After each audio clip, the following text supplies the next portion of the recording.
رب العالمين والصلاة والسلام على سيد الأنبياء والمرسلين وعلى آله وأصحابه أجمعين. أعوذ بالله من الشيطان الرجيم. بسم الله الرحمن الرحيم. الہدایہ قرآن کلاس تمام شرکاء کرام کی خدمت میں السلام علیکم ورحمۃ اللہ وبرکاتہ. وعلیکم السلام ورحمۃ اللہ وبرکاتہ. اللہ رب العزت کا بے پایا احسان اور کروڑوں بار شکر کہ اس کی توفیق اور احسان سے اس کے پیارے حبیب کریم شفیع المذنبین صلی اللہ تعالی علیہ وآلہ وسلم کی تصدق سے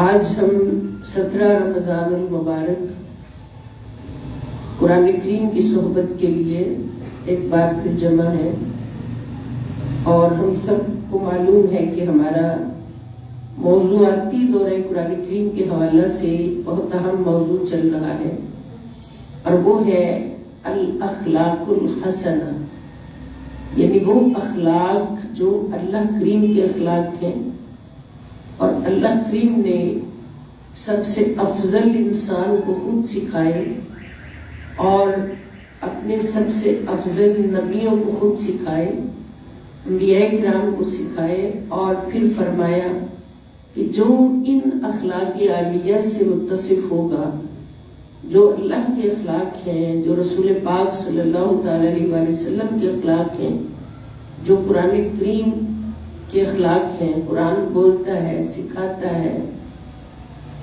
جس شخص کے اندر، جس مومن کے اندر وہ ایمان والا ہو، بشرطے کہ ایمان والا ہو، ایمان لانے کے بعد جو ان اخلاق عالیہ سے متصف ہوگا، اس کا درجہ جو ہے اللہ کی بارگاہ میں سب سے افضل ہوگا، چونکہ اللہ کے اخلاق سے وہ متصف ہوگا، تو جو اللہ کی سنت کو ادا کرتا ہے اس کا مقام اللہ کی بارگاہ میں بڑا ہوتا جاتا ہے. اور چونکہ یہ اللہ کے اخلاق ہے، اللہ تعالیٰ کا ایک رنگ ہے جو بندہ اپناتا ہے، تو اللہ پاک فرماتے ہیں کہ وہ تہجد گزاروں سے بھی افضل ہو جاتا ہے، وہ تہجد گزاروں سے بھی افضل ہو جاتا ہے. یعنی اللہ کی سنت تہجد پڑھنا نہیں، اللہ کی سنت اخلاق حسنہ ہے، اخلاق عالیہ ہے. تو تہجد پڑھنا تو بندے کی سنت ہے، رسول پاک صلی اللہ علیہ وسلم کی سنت ہے، تو اخلاق عالیہ سے متصف ہونے والا تہجد گزاروں سے بھی افضل ہو جاتا ہے. تو آج ہم اخلاق حسنہ کے 28 سے زیادہ شعبہ جات میں سے جو پڑھیں گے، ان میں الاخبات الی اللہ، یعنی اللہ تعالیٰ کے حضور خضوع و خشوع، اللہ تعالیٰ کے حضور خضوع و خشوع، یہ ایک موضوع جو قرآن نے ہمیں دیا اخلاق حسنہ کا. تو اس میں قرآنی حوالہ جات ہم دیکھتے ہیں کہ قرآن پاک ہمیں کیا فرماتے ہیں. تو سب سے پہلا حوالہ ہے سورہ ہود آیت نمبر 23. اللہ پاک ارشاد فرماتے ہیں کہ ان الذین آمنوا وعملوا الصالحات واخبتوا الی ربهم اولئک اصحاب الجنۃ هم فیہا خالدون. سبحان اللہ، اللہم اجعلنا منہم. اللہ تعالیٰ فرماتے ہیں بے شک جو لوگ ایمان لائے اور نیک عمل کرتے رہے اور اپنے رب کی حضور عاجزی کرتے رہے، ہمیشہ ان کا سر عاجزی سے جھکا رہا.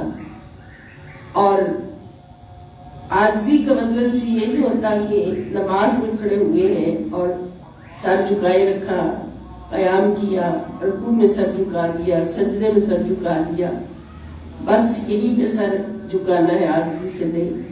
زندگی کا ہر لمحہ ان کا سر اپنے رب کریم کی بارگاہ میں عاجزی سے جھکا رہتا ہے. اس کا مطلب یہ ہے کہ ان کی ذات میں تکبر ایک ذرہ برابر بھی نہیں ہوتا کہ وہ کسی بھی بات میں خود کو سامنے لائیں اور اللہ رب العزت کی بارگاہ سے دور ہٹیں، ہمیشہ رب کی بارگاہ میں۔ اور دوسرا اس کا مین معنی کیا ہوگا کہ جو کچھ بھی اللہ پاک نے فرمایا، حکم دیا، اس پر ہمیشہ ان کا سر جھکا ہوتا ہے۔ مولا جیسے تیری رضا ہے ویسے ہی میں کروں گا، جس بات کو تو حکم دے گا وہ میں کروں گا، جس سے تو روکے گا میں رک جاؤں گا، ہمیشہ میرا سر تیرے سامنے جھکا رہے گا۔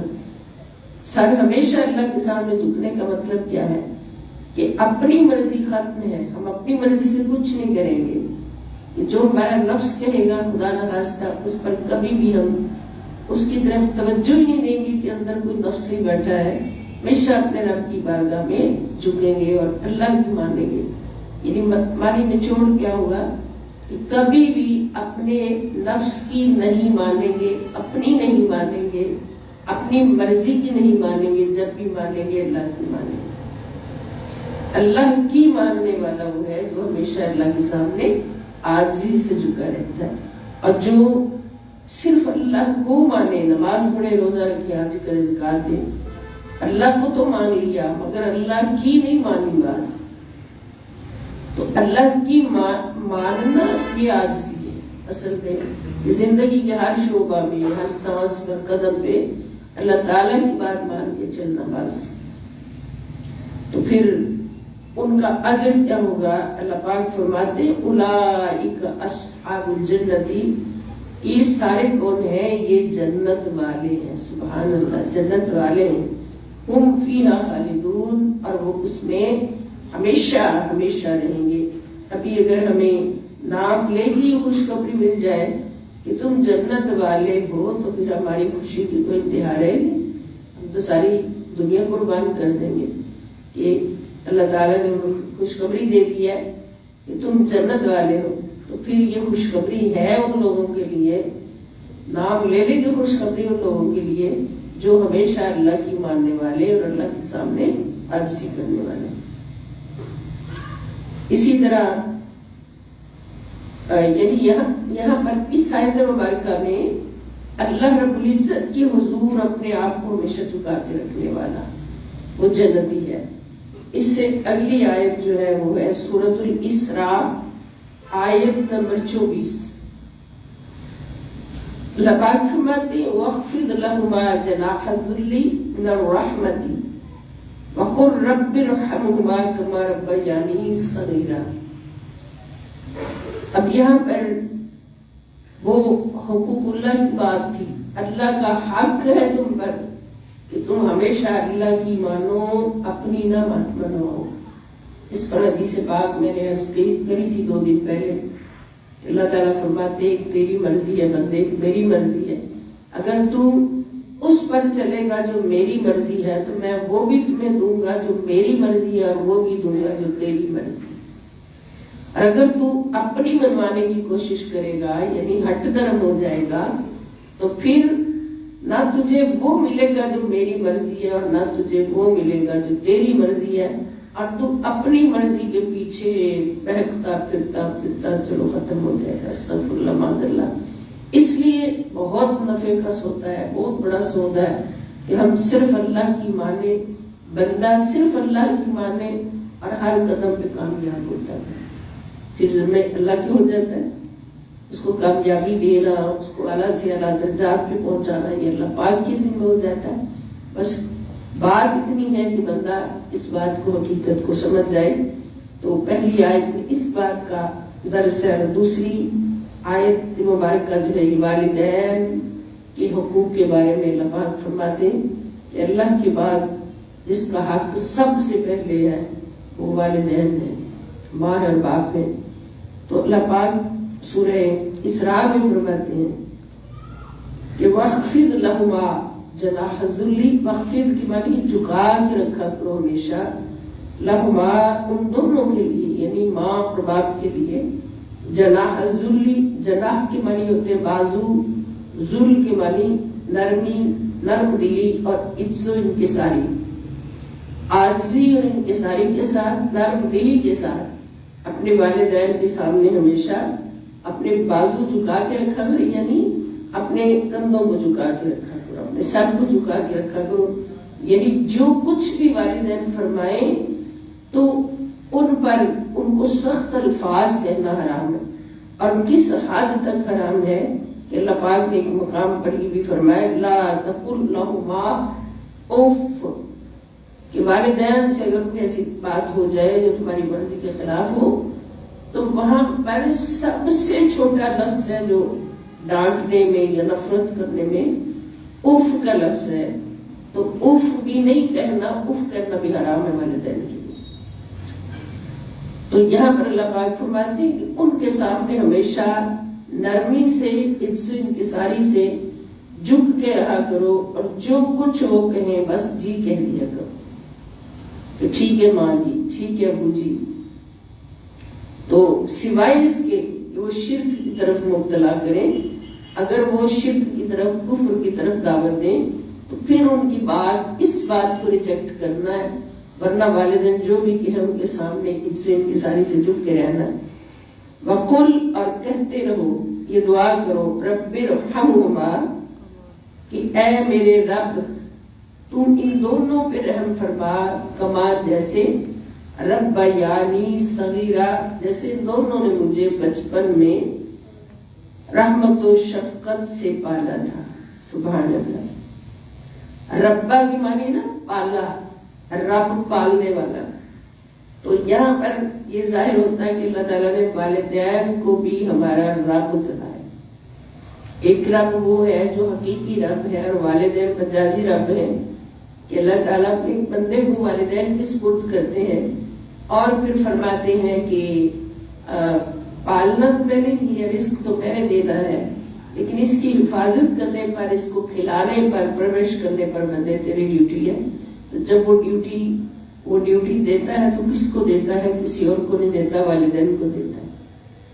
والدین چونکہ ان کے اندر اللہ پاک نے شدید محبت رکھی۔ یہاں پر ہم ایک بڑی سمجھنے والی بات، جو نقطے کی بات ضرور سمجھیں گے کہ والدین پر فرض نہیں کیا کہ اولاد کو پیدا کر کے ان کا خیال رکھنا، تربیت کرنا، پکا کے کھلانا پلانا سارا کچھ، اور شوہر کے گھر میں رہتے ہوئے شوہر کی اولاد کا خیال رکھنا، یا گھر کا سارا کام کاج، یہ عورت پر فرض نہیں ہے۔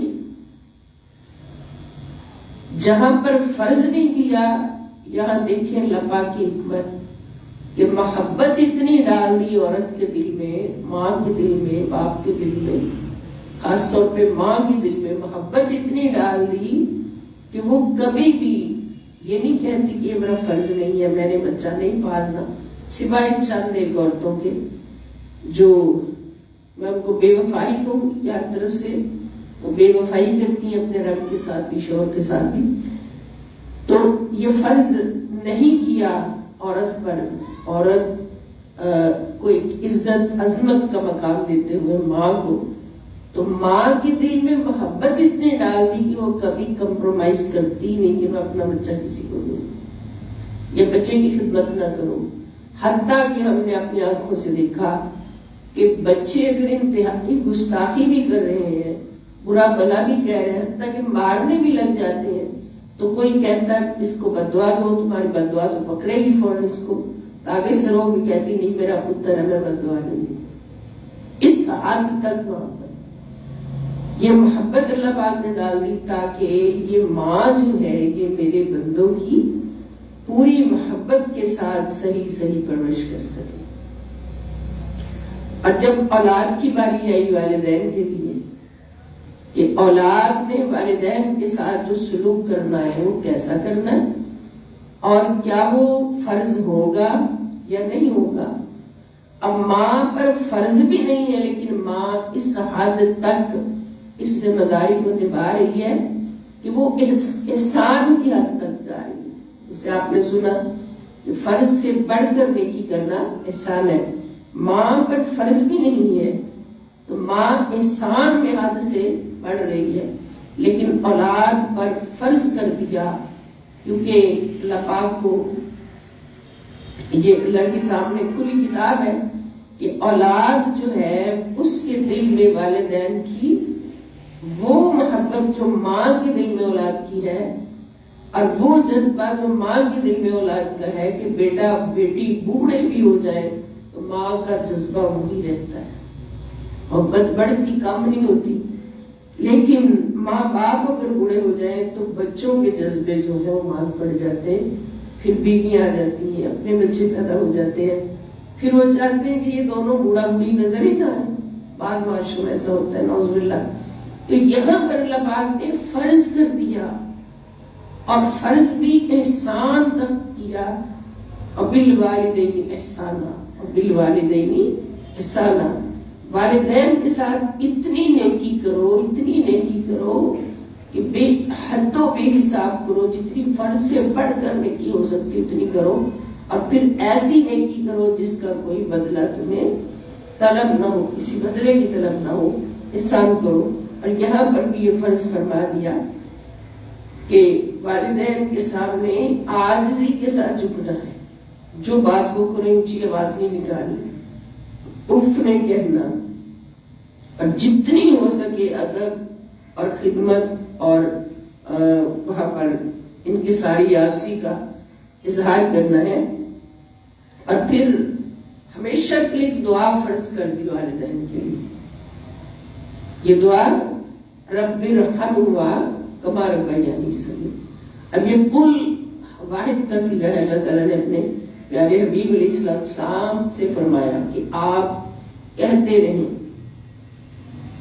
اور حضور کے صدقے سے وسیلے سے امت مسلمہ کے ہر فرد کو یہ فرما دیا، حکم دے دیا، فرض کر دیا کہ اپنے والدین کے لیے رحمت کی دعا کرتے رہا کرو، اور یہ صرف یہ نہ کہا کرو اللہ میرے والدین پہ رحم فرما، بلکہ یہ کہا کرو کہ جس طرح انہوں نے بچپن میں مجھے رحمت سے پالا۔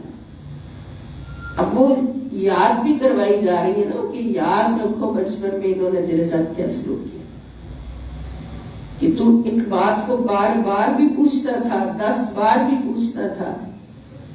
بچے کی عادت ہوتی ہے کہ ایک بات پوچھی ہے، پھر پوچھی، تو ماں اتنی بار چومتی ہے، پیار کرتی ہے، کہتی کتنا سونا لگتا ہے میرا بچہ، بار بار یہ پوچھتا ہے، کتنا پیارا لگتا ہے میرا بچہ۔ لیکن اگر ماں باپ بوڑھے ہو کر کچھ سماعت پہ سر ہو جاتا ہے، کچھ ذہن پہ سر ہو جاتا ہے، تو ایک بار 3 بار پوچھ لیتے ہیں کہ یہ کیسے ہوگا، کیسے، تو بچہ پھر زور کے چیخ کی آواز دیتا ہے کہ ایسے ہوگا، تمہیں سمجھ نہیں آتی میں کیا کہہ رہا ہوں۔ تو اس بات سے بچنے کے لیے اللہ پاک نے فرمایا ہمیشہ ان کے سامنے جھک کے رہو، عاجزی کے ساتھ ان کے سامنے رہو، اور کبھی اونچی آواز نہ نکالو والدین کے سامنے، خاص طور پہ ماں کے سامنے۔ ایک صحابی نے حضور علیہ السلام سے پوچھا کہ حضور میرے اوپر سب سے زیادہ حق کس کا ہے؟ اب بیوی جب آتی ہے وہ کہتی ہے میرا شوہر، آئے ہوئے بھی 10 دن ہوئے ہوتے، مہینہ ہوا ہوتا ہے، تو سب کو سائڈ پہ کر دیتی کہ تم اس لیے کیا لگتے تو میرا شوہر ہے۔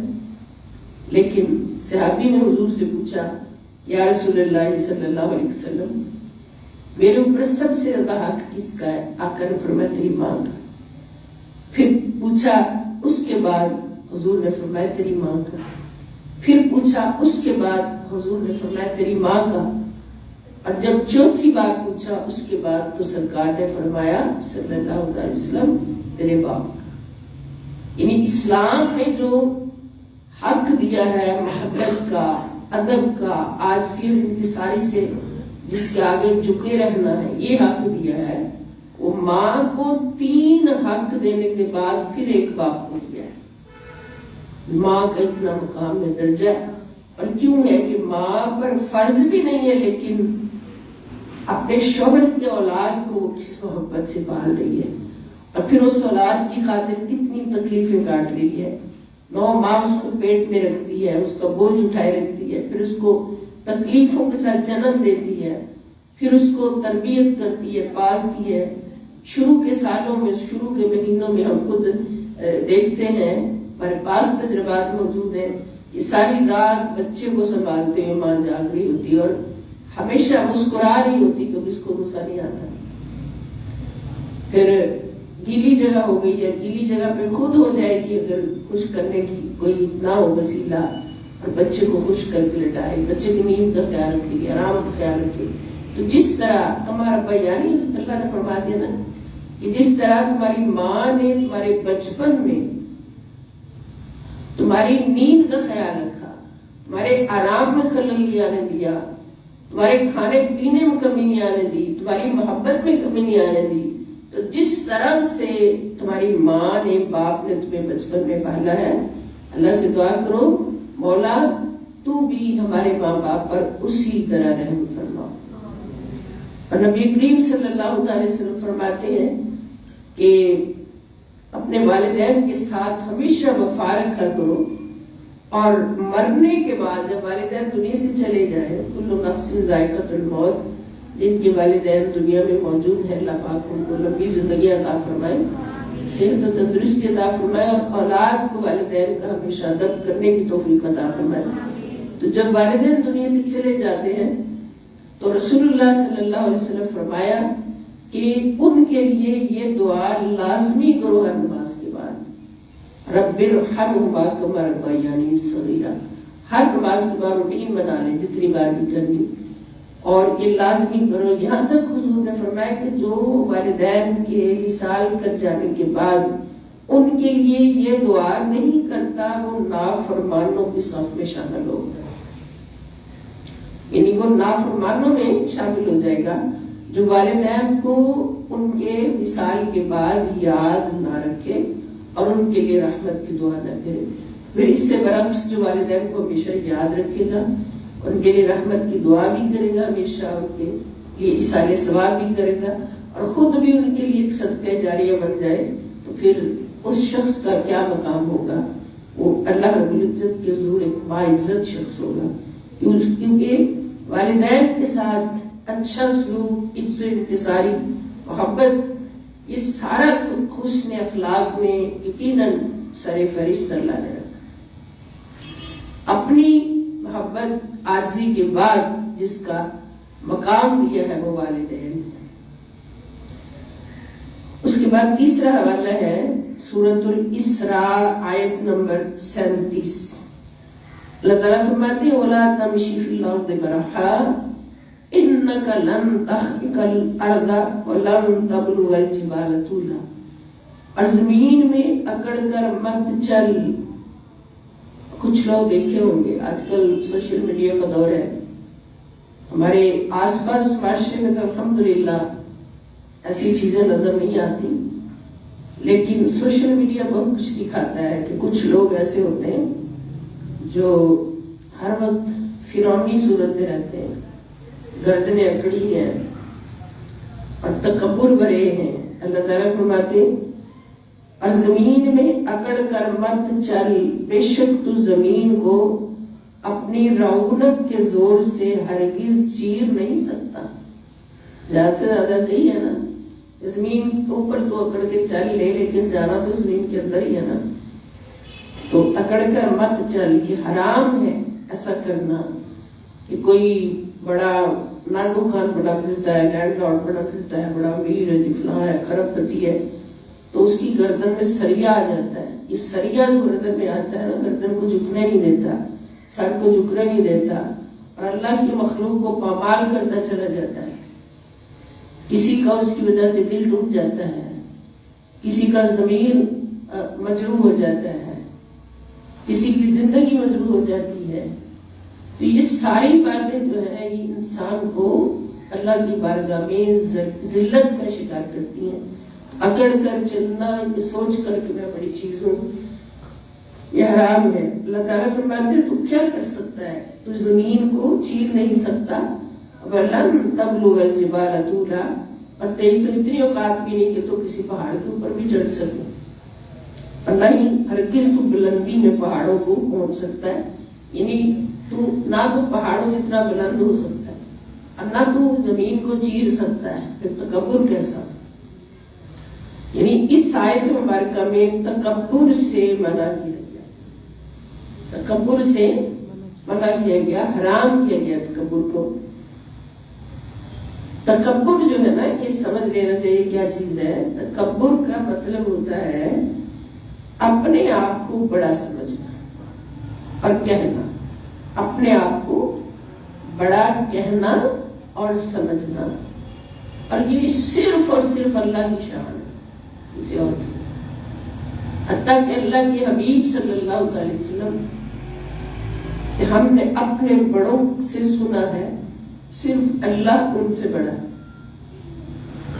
ان کا یہ مقام کہ وہ ہمیشہ اتنی عاجزی میں رہے اللہ کے حضور بھی، اللہ کے بندوں کے ساتھ بھی، کہ کوئی پہچان نہیں نہ، کوئی ملنے کے لیے آئے کہ آپ کے نبی صلی اللہ علیہ وسلم کو ملنا ہے، اللہ کے حبیب صلی اللہ علیہ وسلم کو ملنا ہے، پتہ چلے جی ابھی ادھر سے گزرے ہیں اور دیکھا تو باغ میں لیٹے ہوئے اس کو چیز نہیں ہوتی۔ حضور علیہ السلام جہاں بیٹھتے ہیں سب کے ساتھ مل کے، یہ نہیں ہوتا کہ میں اللہ کا نبی ہوں، سب سے اولا والا ہوں تو میں اونچی جگہ پر بیٹھوں اور سارے نیچے بیٹھیں۔ یہاں تک کہ حضور علیہ السلام کھانے کی پلیٹ رکھتے ہیں، ایک اس میں سالن ڈالتے ہیں، کھانا ڈالتے ہیں، ایک طرف سے خود نوش فرماتے ہیں، ادھر غلام کو بٹھاتے ہیں، تم میرے ساتھ کھاؤ۔ یہ اللہ کے بندوں کے ساتھ حاضری۔ پھر ایک سواری ہے خچر، اور اس پر جانا ہے دو جنوں نے، نبی کریم صلی اللہ علیہ وسلم میں آپ کا غلام ہے، سفر کرنا ہے دو نے، اور خچر ایک ہے۔ آج کا کوئی بڑا شخص ہوتا ہے، یعنی دنیا دار بڑا ہوتا تو کیا کرتا، خود اوپر بیٹھتا اور نوکر سے کہتا پھاڑے باغ چلو چلو چلو، وہ بے شک گرتا پڑتا روتا، لیکن وہ شخص کبھی بھی نہ سوچتا کہ میں اپنی جگہ اس کو بٹھاؤں، لیکن سارے جہانوں کے مالک سردار مختار محمد رسول اللہ صلی اللہ علیہ وسلم کی عاجزی کی حد دیکھے کہ کچھ دیر غلام کو اوپر بٹھاتے ہیں سواری کے اور خود مہار پکڑتے ہیں، سواری کو چلاتے ہیں، اور پھر کچھ دیر کے لیے خود اوپر بیٹھ کر غلام سواری کو چلاتا ہے۔ یہ مقام کس کا؟ یہ اس کا جو سب سے اولا والا ہے۔ تو پھر تکبر کس کی شان ہے؟ تکبر صرف اللہ کی شان ہے، کسی اور کی شان نہیں۔ تو جو اللہ کی ذاتی شان میں شرکت کی کوشش کرتا ہے وہ سب سے بڑا مشرک ہوتا ہے، اور سب سے بڑا جہنمی ہوتا ہے۔ کہ اللہ پاک فرماتے ہیں جس کے دل میں ایک ذرہ برابر بھی تکبر ہوگا وہ جنت میں نہیں جائے گا۔ رسول اللہ صلی اللہ علیہ وسلم فرماتے ہیں کہ جس کے دل میں ایک ذرے کے برابر بھی تکبر ہوگا وہ جنت میں نہیں جائے گا، کیونکہ تکبر انسان کی شان نہیں، اللہ کی شان ہے۔ تو وہ پھر مشرکین میں بھی شامل ہو گیا، اس نے اللہ کی ذات میں شرک کرنے کی کوشش کی اور اللہ کی خوبی کو اپنے اوپر چسپاں کیا، تو پھر وہ جہنم میں جائے گا، جنت میں نہیں جائے گا۔ تو یہاں پر بھی انتہائی عاجزی کا اللہ پاک نے حکم دیا، تکبر سے روکا ہے۔ اور پھر چوتھا حوالہ سورۃ الفرقان ہے، اور اس میں آیت نمبر 63 ہے، جس میں اللہ تعالیٰ اپنے بندوں کی، عباد الرحمن کی شان بیان کرتے جو رحمان کے بندے ہیں۔ وَعِبَادُ الرَّحْمَنِ الَّذِينَ يَمْشُونَ عَلَى الْأَرْضِ هَوْنًا وَإِذَا خَاطَبَهُمُ الْجَاهِلُونَ قَالُوا سَلَامًا۔ اور خدائے رحمان کے مقبول بندے وہ ہیں جو اللہ کے بندے ہیں، جن کو اللہ تعالیٰ خود فرماتا ہے یہ میرے بندے ہیں۔ میرے بندے اسی کو کہے گا نا جن پر اللہ کا بندہ ہونے کا رنگ نظر آئے گا، اور سب سے بڑا رنگ عاجزی ہو، عاجزی ہو۔ یہ جو میرے بندے ہیں، اللہ پاک فرماتے جو زمین پر آہستگی سے چلتے ہیں، یعنی زمین پر اس طرح چلتے ہیں جیسے کوئی پھول جا رہا ہے، کہ زمین کو بھی تکلیف نہیں دیتے، چلتے ہیں آہستگی سے، چلتے ہیں نرمی سے چلتے ہیں۔ اور جب ان سے جاہل اکھڑ لوگ کوئی ناپسندیدہ بات کرتے ہیں تو وہ سلام کہتے ہوئے الگ ہو جاتے ہیں۔ یعنی کسی بھی جاہل کو اس کی بات کا جواب جاہلانہ نہیں دیتے.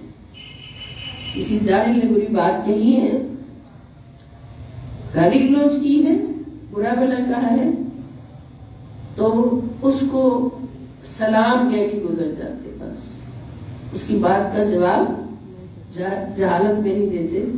یہ بھی حسن اخلاق کی ایک شاخ ہے کہ کبھی بھی جاہل کی بات کا جواب جہالت میں نہ دو بلکہ سلام یا دل گزر جاؤ. یہ اللہ کے بندوں کی نشانی ہے.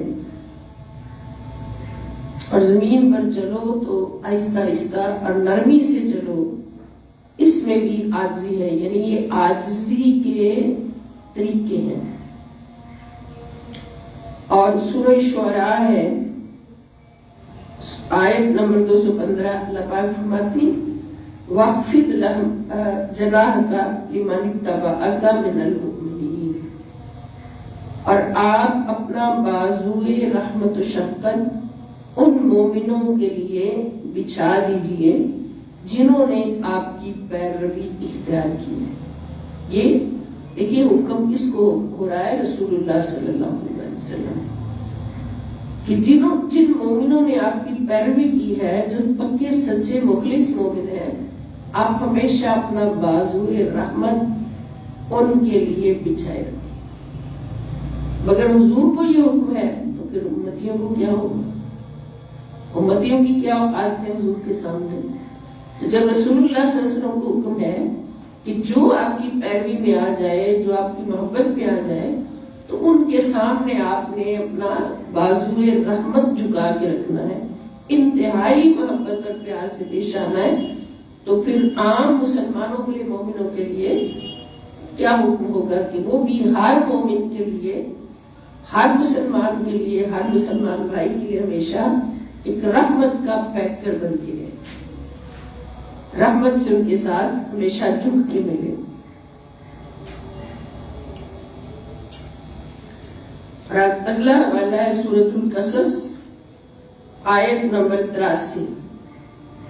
اللہ تعالیٰ فرماتے تِلْکَ الدَّارُ الْآخِرَةُ، وہ آخرت کا گھر ہے، جنت. نَجْعَلُهَا، ہم نے اس کو ایسے لوگوں کے لیے بنایا ہے، لِلَّذِينَ، ایسے لوگوں کے لیے، لا یریدون، جو نہیں چاہتے، علواً فی الارض، جو نہ تو زمین میں سرکشی اور تکبر چاہتے ہیں، ولا فساداً، اور نہ کوئی فساد چاہتے ہیں، والعاقبۃ للمتقین، اور نیک انجام، بہترین انجام اس کے لیے ہمیشہ پرہیزگاروں کے لیے، تقوی رکھنے والوں کے لیے، پرہیزگاروں کے لیے. اور متقی کون ہے؟ تو ہر گھڑی اپنے رب کے خوف سے، ہر بری بات سے بچتا ہے، ہر گناہ سے بچتا ہے، اور ہر گھڑی اپنے رب کے خوف سے اپنے رب کی مرضی پر چلتا ہے، جو متقی ہے. تو ایسے لوگوں کے لیے جو نہ ان کے اندر تکبر ہوتا ہے کہ وہ زمین کے اوپر اکڑ کر چلے، اور نہ ہی وہ کسی فساد کا ان کے دل میں نیت ہوتی ہے، اور ایسے لوگوں کے لیے اللہ پاک نے آخرت کا گھر رکھا ہے، جنتوں کو سجا کے رکھا ہے، جو متقین ہے. اسے پتا چلا کہ جو فسادی ہو وہ بھی متقی نہیں ہو سکتا، بیشک کتنی نمازیں پڑھے، اور جو زمین میں اکڑ کر چلے، فساد کرتا پھرے، تو وہ بھی متقی کبھی نہیں ہو سکتا ہے. یہ ساری باتیں جو ہیں یہ حسن اخلاق سے ہیں. نچوڑ کیا کہ اپنے اندر تکبر کو نہیں آنے دینا، اکڑ کے نہیں چلنا، اللہ تعالیٰ کے سامنے، والدین کے سامنے، اور اللہ کے سارے بندوں کے سامنے ہمیشہ جھک کر رہنا، عاجزی سے رہنا ہے. حضور غوث اعظم رضی اللہ عنہ کا ارشاد گرامی یاد آیا. آپ نے فرمایا کہ کبھی اپنے سے بڑے کو بھی اپنے سے کم نہ سمجھو. آپ کے سامنے آ جائے کوئی، آپ سوچ لیں ذہن میں خدا نہ خواستہ کہ شاید میں اس سے افضل ہوں، دیکھنے میں تو یہ ایسا لگتا ہے، اپنے سے جو عمر میں بڑا ہے اس کو کبھی اپنے سے کم نہ سمجھو، کم تر نہ سمجھو. ہو سکتا ہے وہ تم سے عمر میں بڑا ہے تو اس کی نیکیاں بھی زیادہ ہوں، اور تمہاری عمر اس سے چھوٹی ہے تو تمہاری نیکیاں کم ہوں، یہ اندازہ رکھو. اور اگر کوئی تمہارے سامنے ایسا شخص ہے جو عمر میں چھوٹا ہے تو یہ سوچ کر اس کو اپنے سے کم تر نہ سمجھو کہ وہ عمر میں میرے سے چھوٹا ہے تو اس کے گناہ بھی میرے سے کم ہوں گے. میں عمر میں بڑا ہوں تو میرے گناہ زیادہ ہو سکتے ہیں، اور جو عمر میں برابر تمہارے سامنے ہو اس کو یہ سوچ کر کم تر نہ سمجھو، اپنے سے افضل سمجھو کہ یہ اس کی اور میری عمر برابر ہے تو ہو سکتا ہے اس کی گناہ نیکیاں اور میرے گناہ نیکیاں برابر ہو، تو پھر میں اس سے افضل کیسے ہو گیا. اور حتیٰ یہ آپ نے فرمایا کہ اگر تمہارے سامنے کوئی بے دین بھی آ جائے، کوئی کافر بھی ہو جس نے اسلام قبول نہیں کیا، اس کو بھی یہ سوچ کر اپنے سے کم تر نہ سمجھو کہ ہو سکتا ہے اس کو اللہ تعالیٰ زندگی میں ایمان نصیب فرمائے، اس کو کلمہ پڑھنا نصیب فرما دیں. تو جب یہ کلمہ پڑھ لے گا، مسلمان ہو جائے گا، تو اللہ تعالیٰ کا وعدہ ہے کہ اس کے پچھلے سارے گناہ مٹا دیے جائیں. جب وہ کلمہ پڑھ کے اپنے سارے گناہ بخشوا لے گا تو تمہارے ذمہ تو پتہ نہیں کتنے گناہ ہوں گے اس کو، پھر تم اس سے افضل کیسے ہو گئے؟ افضل تو وہ ہو گیا. تو یہ ہر جگہ ایسی نیت رکھ کر ہمیشہ اپنے آپ کو دوسروں سے چھوٹا سمجھا کرو، کمتر سمجھا کرو. پھر عاجزی تمہارا شیوا بن جائے گی، عاجزی تمہاری فطرت بن جائے گی، اور تکبر سے تم بچے رہو گے. اور پھر آخری کار کیا ہوگا کہ تقویٰ کی ایک شاخ کو پکڑے رکھا، اس نے اخلاق پر کامل مکمل ہو گئے، تو پھر اللہ تعالیٰ نے آخرت میں تمہارے لیے جنت تیار کی.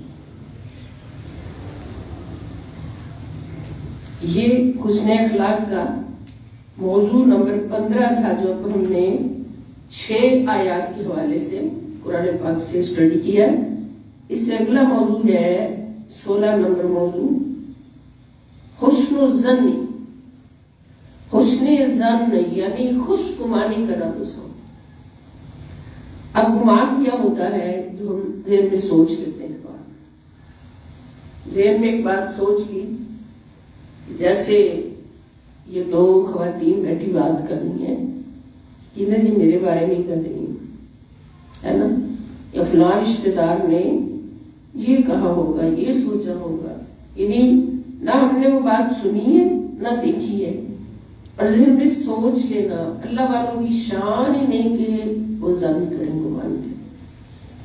یہ جو ہے ان بعض الظن اثم، اللہ تعالیٰ فرماتے ہیں بعض گمان جو ہوتے ہیں وہ گناہ بن جاتے ہیں کہ کسی نے سوچا بھی نہیں، ہم نے کہتے سوچا. اب اس کی ڈیٹیل دیکھتے ہیں. اور اس موضوع میں سورہ نور کی آیات پہلے اس پہ ڈیٹیل گفتگو ہوئی تھی. سیدہ عائشہ صدیقہ رضی اللہ تعالی عنہا پاک بیوی سرکار دو عالم صلی اللہ علیہ وسلم کی، نبی آخر الزمان صلی اللہ علیہ وسلم کی زوجہ محترمہ، تو ان پر جب بہتان لگایا منافقین نے، تو اصل میں ان کا ارادہ تھا اسلام کو نقصان پہنچانا، کہ وہ نبی پاک صلی اللہ علیہ وسلم کی عظمت میں بات کریں گے تو اسلام کو نقصان پہنچے گا، نعوذ باللہ. لیکن ان کو یہ معلوم نہیں کہ اوپر بہت بڑی طاقت ہے اور وہ اللہ کی طاقت ہے. تو جب یہ بات چلی نبی کریم صلی اللہ علیہ وسلم تک پہنچی، سیدنا ابوبکر صدیق رضی اللہ عنہ کو پتہ چلا، تو نبی کریم صلی اللہ علیہ وسلم خاموش ہو گئے. اب یہاں پر ایک بڑا مسئلہ کھڑا کرتے ہیں جو منافقین ہیں نا، ہے مسلمان نام کے، لیکن ان کی کوشش ہمیشہ ہوتی ہے نعوذ باللہ کہ ذات مصطفیٰ صلی اللہ علیہ وسلم نے کچھ نقص، استغفر اللہ معاذ اللہ، کہ یہاں پر مسئلہ کھڑا کرتے ہیں کہ تم لوگ کہتے ہو، بلکہ ہمارا دعویٰ ہے، ہمارا ایمان ہے کہ حضور علیہ السلام عالم الغیب ہے اللہ کی عطا سے. اللہ تعالیٰ نے آپ کو علم غیب سارے نبیوں سے بڑھ کے